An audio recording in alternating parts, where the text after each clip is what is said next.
basketball analysis with over 70 years combined experience. The Bob Ryan and Jeff Goodman podcast, brought to you by Price Picks and the Game Time. Welcome, everybody. It's time for the Bob Ryan, Jeff Goodman, Tanguay along for the ride pod here. Brought to you by Price Picks, the exclusive daily fantasy partner of the CLNS Media Network. Pick more, pick less with Price Picks.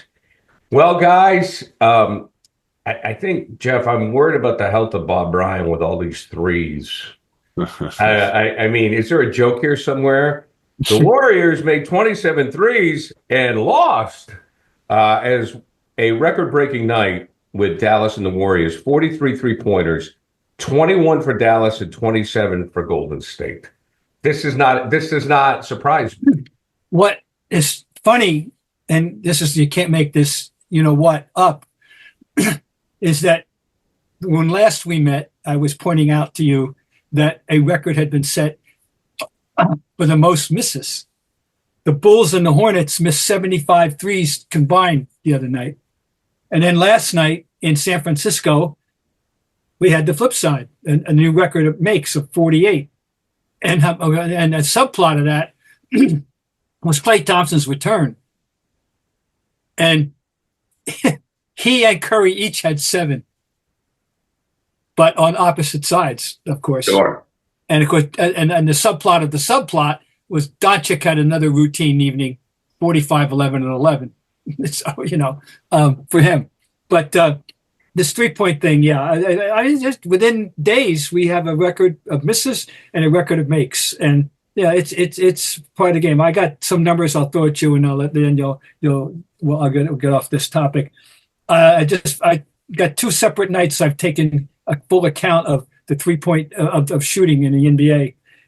Last Friday, the association members combined to shoot 1,535 shots, of which 54% were twos and 46% were threes, in case anybody wonders what a ratio is.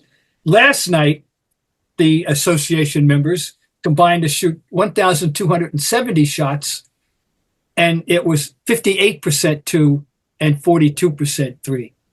So I don't know. We just to give an example of what the balance is on a nightly basis.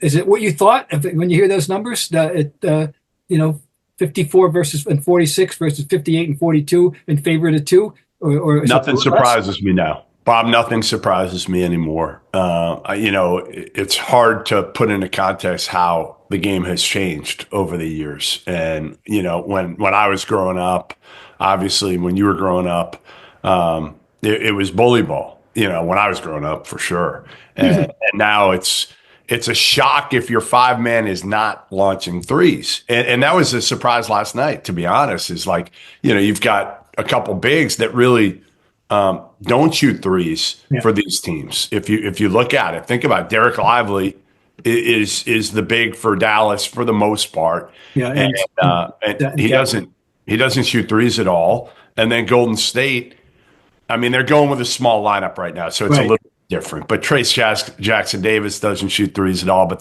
they got now, I mean, everybody on the court. Looney doesn't shoot threes either. So their 5-men really don't shoot threes, and they still shot. It felt like 100. Well, it was 100. It was 100. It was 90. Was it 95 threes? 95 threes for the game. Yeah. Well, anyway, the game is absolutely good. And one other thing I have to tell you, statistics wise, I told you that there were 40 guys averaging 20 points a game, right? The number has dropped to 37 as of last night. So just so you know. It's a holiday slump. It's a holiday slump. All right. But does this mean, though, what does it have to do with winning a title? Do we know that yet? Very good question. The most recent champion certainly thrived on threes. Yes. The reigning champions in our midst. So it's helped them, no question. I have to go back. I'm not sure. I have to look at some numbers to check out. I don't know. And what's your gut feeling, though, Jeff, about with the Well, the other teams that did it, the recently, the Bucks. Well, the Warriors, the Warriors will always Warriors, be, of course. The Warriors are the poster kids, but here's my observation of it. The Celtics definitely like to shoot the three. We've seen that. However, Jeff, I don't know if I consider them a three-point shooting team in the same vein as the Warriors. Yeah, I mean, I would listen. They've got a bunch of guys that can shoot threes, but they're not 3-point shooters. I would say, like Jason. That's exactly right. That's exactly right. Tatum's strength is not really shooting the three. Jaylen Brown's strength is not shooting the three. Derek White's strength, Drew Holiday's, like none of them, even Porzingis to some extent, right, can score in a variety of ways now. Now, the one guy who's become an elite 3-point shooter this year is Peyton Pritchard, and it's crazy. And runner-up is Hauser. Hauser, yes, they're very similar in that regard. And so of course. But your five guys, your five primary scorers, none of which are. If you said to them, hey, you know what? We're not going to shoot the three tonight. We're going to go with a different way of trying to win this game, and you can't shoot any threes tonight. I still think the Boston Celtics would find a way to win because, again, their guys can get to the basket. They can finish. Now, that's not the model now for winning games. No, but that's a good point. And I think I'm picturing it as you speak. And all of them, obviously, we're starting with Porzingis, who has a post game, and we know that both Brown and Tatum love to go to the hoop. They're very good going to the hoop, and we know that there's nothing. And the guards, of course, are so smart. They'll figure something out, both of them. So I think what the Celtics are, and that's why I do have hope for a well balanced game, where I'm not so anti-3 as Bob. Yeah. But I like to see a mixed bag. I don't want to see a whole night of just launching away. I love to see Tatum go to the hoop. I like to see guys go to the middle, and so forth. But I also like to see timely threes. I would characterize, Bob, this Celtic team as, seems to me they're very timely with the three. I've seen Derek White come up with the three big at times, or Brown come up with the three big at times, where to Jeff's point, I wouldn't necessarily consider any member of the starting five one of the top 3-point shooters in the league. Well, statistically, they aren't. Right. But I think they're timely, though. Yeah, no, it's a very good timely point. with it. They're in tune with the new game in terms of seeking out the three and going inside out and all that and looking for guys. And when you run a fast break now, it's not necessarily to go to the basket. It's somebody fans out on the wing, and all that. And no, you're right. They're very versatile in that regard. They know how to make it work. Right. Yeah, that's right. Which I find, it's good. I find refreshing, quite frankly. Well, yeah. But anyways, moving on. A deal that was made. Jeff, I always forget. I should know this after all my years. Is it Schröder or Schröder? Schröder. It's Schröder. That's right. It's like two O's. It's Schröder. Because of that funny thing there. Umlaut. What is it? Umlaut, I think. Okay. Thank you, Bob. The linguistic. So he goes to the Warriors. What does this do? Well, I mean, here's the thing with Schröder is he's talented. We know that, right? We know that. He's been talented since he came in the league. Whatever it's been, a decade or so ago. He's just played on so many different teams that I think it's always like, is his talent worth his issues? And I think for Golden State right now, it's like, hey, they got to do something, right? They got to do something, or else, frankly, they're just kind of another team that, okay, maybe they can get in the playoffs, but they're not going to make any actual noise come playoff time. Where now, all right, here's another piece for them. And who knows what they're going to do with Kuminga? Are they just showcasing Jonathan Kuminga right now to try to deal him because they're playing him a ton of minutes? Steve Kerr moved him in the starting lineup. He's talented. I still don't know if I trust him as more than, I don't want to say an empty numbers guy, but kind of. So it's Curry and Draymond, and you got some of these other pieces. Wiggins, if he plays well, but you don't know what to expect out of Wiggins. I just think it was worth the risk.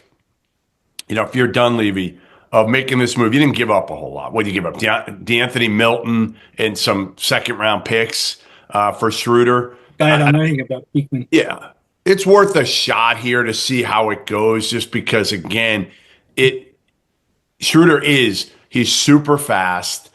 He can guard if he wants to. Not a great shooter, but streaky shooter. He can help him. He can help him if he's bought in. And I think it's hard not to be bought in when you're playing with Steph and Draymond. I think from the Warriors' point of view, it means we're not giving up. We're actually seeking improvement this year, and picking up a guy who is having one of the two best statistical years of his entire career. He's averaging 18.2 or so, and his high was back 6 years ago at OKC with 18.9. And he's having a really good year. And people have been singing his praises in New York as a leader, as a locker room guy, in a way that you've never heard before about him. He's 31 years old, and he has to, I won't say he has to be a cynic, he has to be a real realist. This is his sixth team, and he's been with one of them twice, the Lakers. And you're right, he's always in that category. He's sought after to a degree, but you're not afraid to give him up either. But he's having a hell of a career for this German guy, and he is German, believe it or not. And so, in their point of view, not giving up. And from the Nets' point of view, they're officially going into lag for flag, and there's no question about it. They're giving up. Hoop for coop. Hoop for coop, lag for coop. Okay, fine. And they're giving up, and they're entering that derby officially now, as opposed to unofficially. And Schröder probably has done every morning, I bet, in the last month when he got up, the first thing he did was pack his bag just in case, because they've been talking about this for. He's had his bag. Wait. Hey, Bob. He's had his bag packed his entire career. It's ready to go. Yeah, he knows. He's probably very skilled at that. Yes, he's an intriguing player. It's hard to remember. We had him, and I remember there. I think he had a 30-point game one night. I was there, but I know I was there one night when he had a really, really, really good game. So he passed through our doors as well. Interesting guy, and so anyway. But I just think it's a fun trade in that regard. Is that one team is saying, okay, we're not giving up on this season, and the other team is saying, well, it's over, and we're lottery bound. We got more coming up, including the Bucks. Are they back? That's all coming up here. But first, I have to tell you that Prize Picks is the best place to get real money sports action, with over 10 million members and billions of dollars in award winnings. Prize Picks has made daily fantasy sports accessible to all. You just pick more or less on at least two players for a shot to win up 200 times your cash. Run your game all season long on Prize Picks, America's #1 daily fantasy sports app. So make your holidays bigger and brighter with Prize Picks, the best place to get real money action while watching your favorite sports. Prize Picks is the best place to get real money. Join over 10 million members and sign up today. Prize Picks invented the flex play, which means you can still cash out if your lineup isn't perfect. You can double your money even if one of your picks does not hit. Prize Picks now offers MasterCard for quick and easy deposits into your account this sports season. So you can win up to 200 times your money this holiday season on Prize Picks. And join right now, because Prize Picks during the holiday is giving away 2 free picks in December. They're giving away $30+ million in rewards during Pickmas. Now, you think Steph Curry will get more than 5 3-pointers this week, or Giannis more than 35?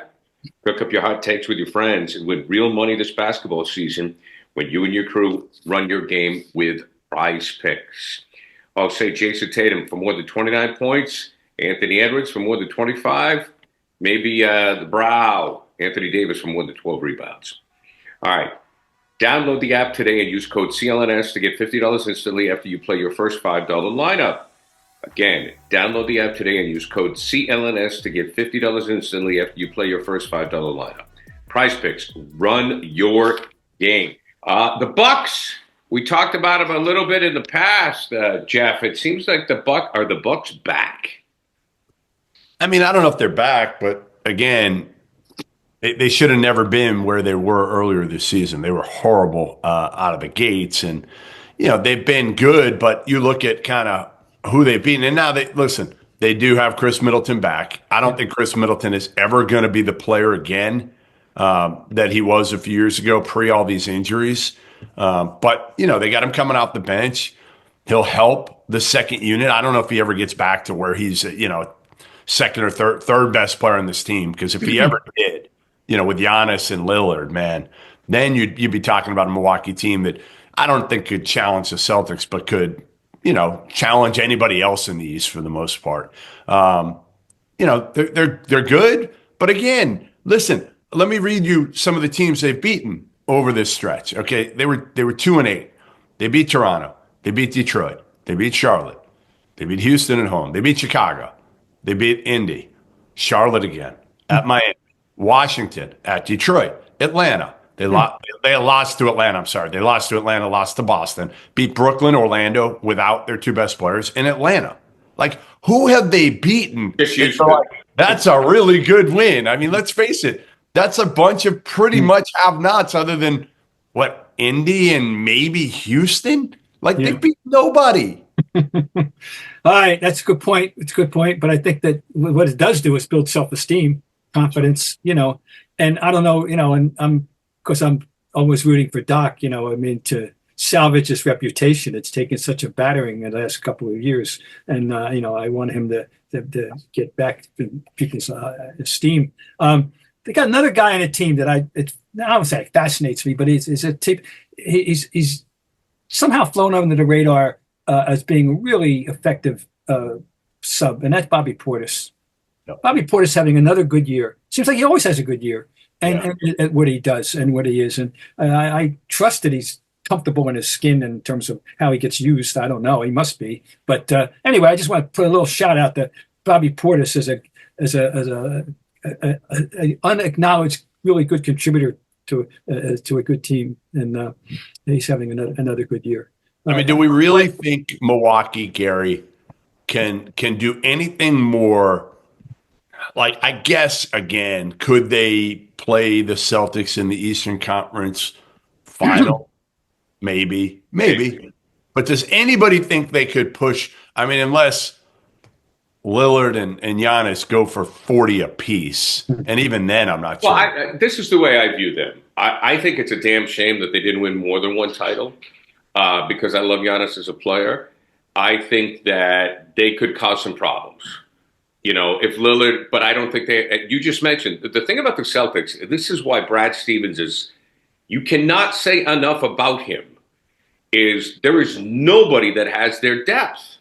Yeah. Nobody. And if you talk about Milwaukee, where you guys are if you said to me, wow, you got Giannis and Lillard, man, those are two Hall of Fame players.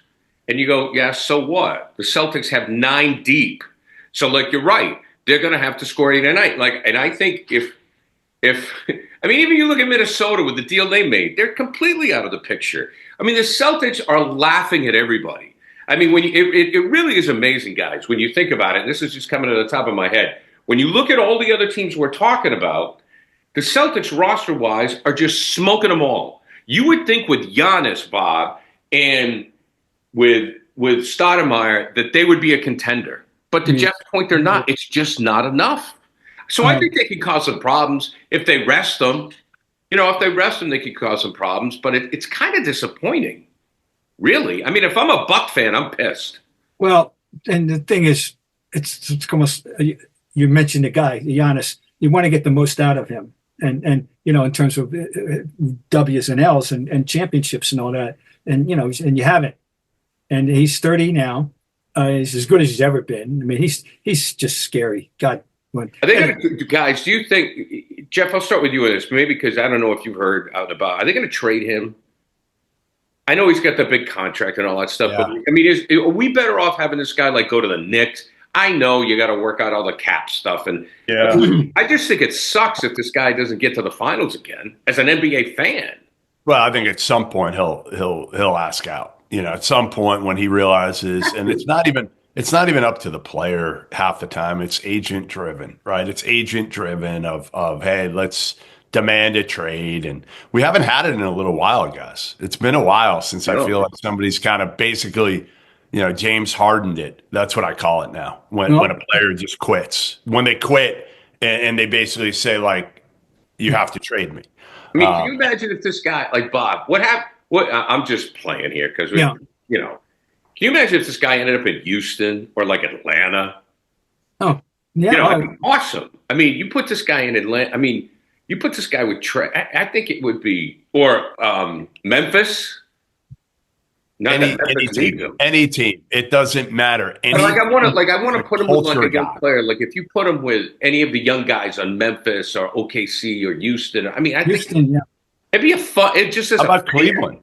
How about Cleveland guys? Oh, forget it. It's oh God. How about if Cleveland traded a couple of their younger guys and said, you know what? We know we're close, and we're going to pair Donovan Mitchell and make Donovan Mitchell our second best player instead of our best player and go get Giannis for, I don't know what you got to give up. Would you do it for Evan Mobley and picks? Yes. That's what I'm saying. I mean, that's the trade. The trade would be something like with Cleveland that's close enough that would put them over the top, and then Milwaukee can get some young guys and try to rebuild this thing. Bob, what's that do to Boston if that happened? Well, no, they say, okay, bring them on. I mean, they would, and that's all. Yeah. They have no reason not to. I mean, there's nothing, he's talking about the depth earlier. I was just thinking about how we take for granted, because we're used to the situation that Horford's going to get his nights off and Giannis is going to get his nights off, and Porzingis is going to get his nights off. And, oh, by the way, we got this guy, Cornette. He's not too bad, I've been trying to tell people for a year, and and he came up with some important plays last night. So they got right, and I'm bolstering what you're saying about Brad and the roster thing. That they're not. We haven't even seen the real best of them yet. Honest to God, this year. I mean, it's like you when you sit here and you think and you break down the teams and so forth, and you talk about like Giannis. Even if Giannis went on another team like Cleveland, I mean, oh my God, see, because I think. I'm not a true believer in Cleveland knocking out the Celtics. Bob, how do you? I don't think Cleveland knocks out the Celtics in the playoffs. Do you? No, I think we would pick the Celtics, but it would be at the best at what I call a hard six. Yeah. And I've seen plenty of those kind of series and over the years, and hard six. But it's sure they give them a battle, and I think they're not remotely. How can they be discouraged? They've even beaten them. Can I give you guys the odds, the current odds right now? Yeah, what do you got? Win the title. It's crazy. I mean, it's crazy. There's only two teams right now. It's like a two-team race in Vegas, and Celtics are like basically plus 200 to plus 240 everywhere.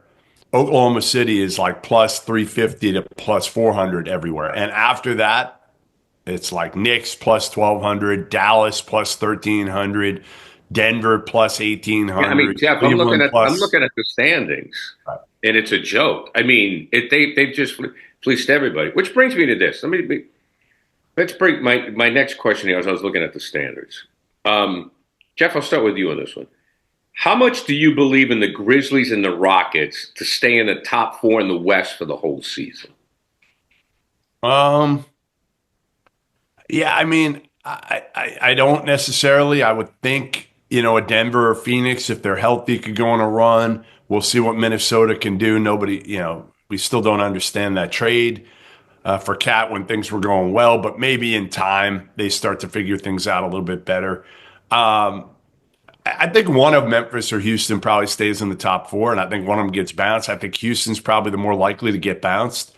As long as Memphis stays healthy, I don't know, man. It's tough to question them because remember, they had this thing rolling when Ja was on the court. Yeah. Like they had this thing going before. So they've done this before.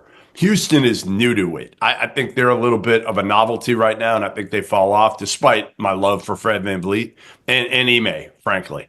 But I just think Memphis, they've already done it with Ja, with Jaren Jackson, with Desmond Bane. They got Marcus Smart. I like the addition. Zach Edey's been good, guys. He's averaging like 11-7. I remember, did I tell you guys this story? So I've been great to Zach Edey his entire career. And they get to the national title game. I interview him after the Final Four win last year. And I had said publicly over and over, I just don't know if Zach Edey's really more than a reserve as an NBA player. Like, I think he'll make a roster, but I don't think he's ever going to be more than, a piece. So he looks at me before and he goes, "You still don't think I can play in the NBA?" I said, "Zach, I never said you can't play in the NBA. I never said that. But it takes the right coach and the right system to be able to utilize a guy like Zach Edey. Not everybody's good." So I love the kid. He's gotten so much better, and I think he gives him obviously a different dimension. It's hard. You play a 2-man game with Zach Edey and John Morant. That's pretty tough to try to stop. Yeah, Bob, how do you think about that? I can't disagree with almost anything that Jeff just said. But between the two, I would have a little more faith in Memphis. But I'm impressed with what the way Houston just put the thing together and the judgments they've made and talent and to get back to respectability, and they certainly are back to respectability. And they got a coach that we know can coach. Yeah, it's a good question. And the question you posed, I think one of them can do that at least. And one reason being there's going to be an open spot.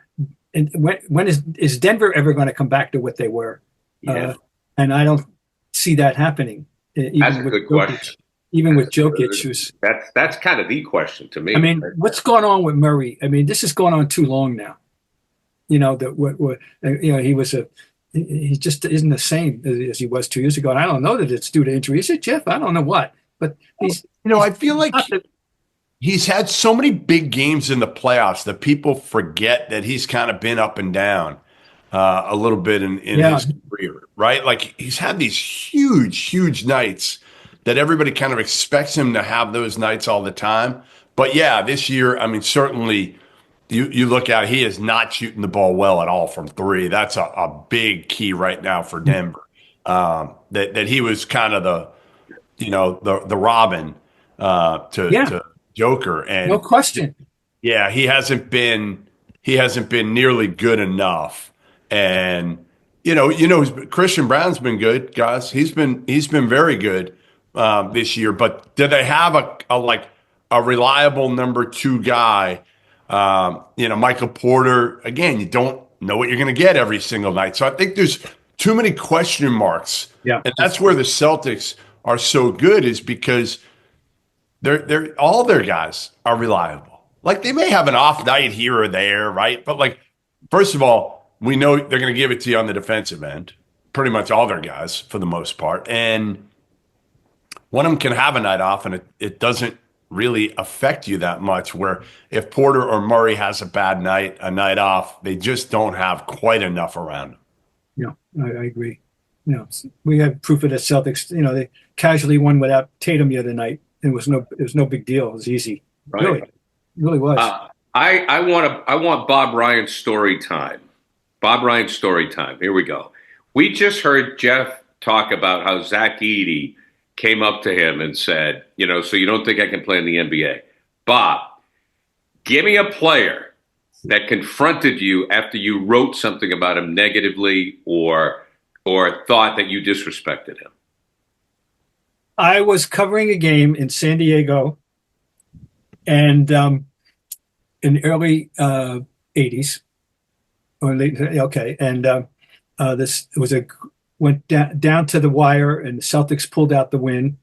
And one reason being Jelly Bean Bryant, Kobe's dad, while inbounding a pass in a crucial moment on his end of the floor, threw a bounce pass, which hit the sideline, therefore a turnover.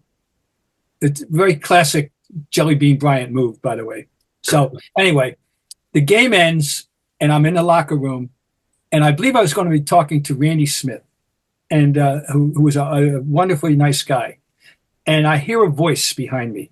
"There won't be a murder in here. Won't be a murder in here." And it was Sidney Wicks. And Sidney confronts me, and among other things says, "You ran me out of town."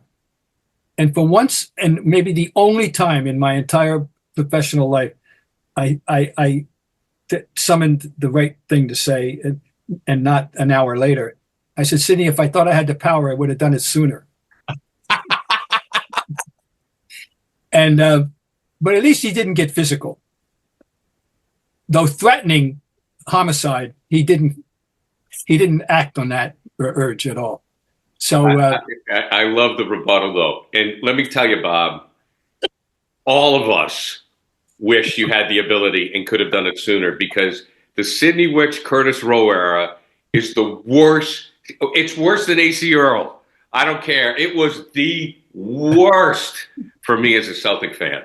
Oh, and by the way, along with those lines, the famous young Cedric Maxwell declaration telling us that after a game, and he was lamenting the loss, and Sidney and Curtis Rowe said to him, allegedly had said to him, "Don't worry, kid. It's they don't put W's and L's on the paycheck." And I got that story confirmed, by the way, by Max not too long ago, the night of the tradition at the Boston at the Sports Museum. We were talking, and I somehow or other something came up that had put me in mind to the kid about that. And oh yeah, it's definitely true. Curtis Rowe said, "Well, don't worry, kid. They don't put W's and L's on the paycheck." That says it all. All right, we got a final question coming up. But first, I got to tell you about Game Time, folks. Game Time is focused on togetherness this holiday season. And that means when you bring people together at live events, the experience is that much better, and it makes the perfect gift. I have Game Time on my phone. It's so easy to use. You just go on it, you punch on the Game Time app. Of course, I'm a New England guy, so I got everything going on in New England here. I get some Bruins tickets. I can get some Celtics tickets. I want to go see BC play. I can even go see Harvard if I choose to. So Game Time is a new feature called Game Time Picks that makes getting tickets for live events even easier, because what Game Time Picks does is filters out all the fluff, and you get incredible deals on great seats that you want. So when I go on my thing, it takes me right to the Celtics. Boom. You don't have to waste time searching through thousands of tickets. Also, they have the super deal. And how good is this? It's great, because it's the single best value seat available. When you go to the super deal, boom, you go right to the top. You can curate deals, make it easier for the best price on great seats. You can look at the seat views before you buy them, so you get right there on your phone. You can see what you're going to see during the game and how much it's going to cost you right away. All the numbers are right up front. There are no fees that are going to be added when you hit checkout. And Game Time has the best ticket coverage in the industry, most flexible customer service policy there is. So download the Game Time app, create an account, use code CLNS for $20 off your first purchase. Terms apply. Again, create an account and redeem code CLNS for $20 off. Download Game Time today. What time is it? It's game time. All right, guys, as we wrap it up, we're going to let Bob Ryan take us home, because OKC and Milwaukee are battling out in the cup, Bob, in the cup. I'm so stoked. I didn't even know. I didn't even know. Oh, I'm so stoked about the cup. I'm so excited. Brother. Look, it's a game I like to watch. I'll probably watch. Oh, yeah. I will watch, holding my nose about the floor, whatever it looks like. And just, I'm sorry. I'm not moved by this cup idea. I need to be shown that it's having a benefit if anybody's really watching, other than teams that are involved. But as far as the game itself, fine. Yeah, good. Milwaukee and OKC, that's a nice game. But I'm not a fan of the cup. I'm sorry. It doesn't do a thing for me.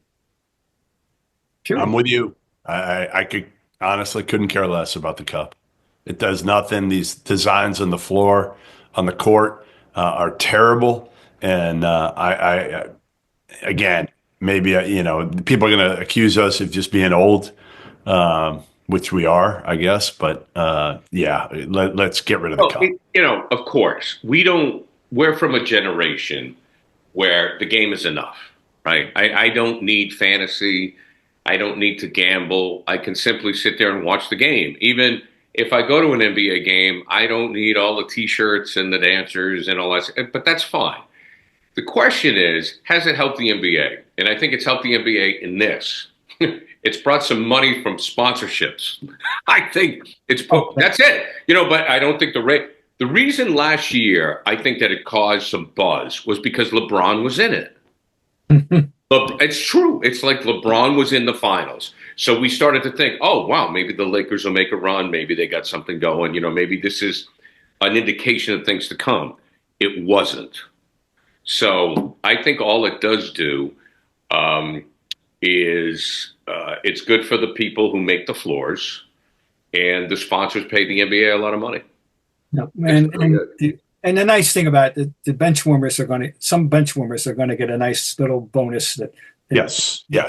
Right. In the envelope, as we say, $500,000 these guys are going to get. And, obviously, Giannis doesn't need it, but some guy, whoever number 15, we're happy. Even our boy Pat Connaughton, who doesn't, by the way, can't get off the bench anymore, by the way. No, you notice that? no. He's been DNP'd. Well, that's a story for another day. Anyway, all you need to know about the cup is that the Lakers won it last year. Period. Let's go. That's all you do. Who cares? Period. End of story. All right, gents. Jeff, have a great holiday season. If I didn't speak to you, Mr. Ryan, I'll grab you later in the week. We've been brought to you by Price Picks, the exclusive daily fantasy partner of the CLNS Media Network. Pick more, pick less with Price Picks.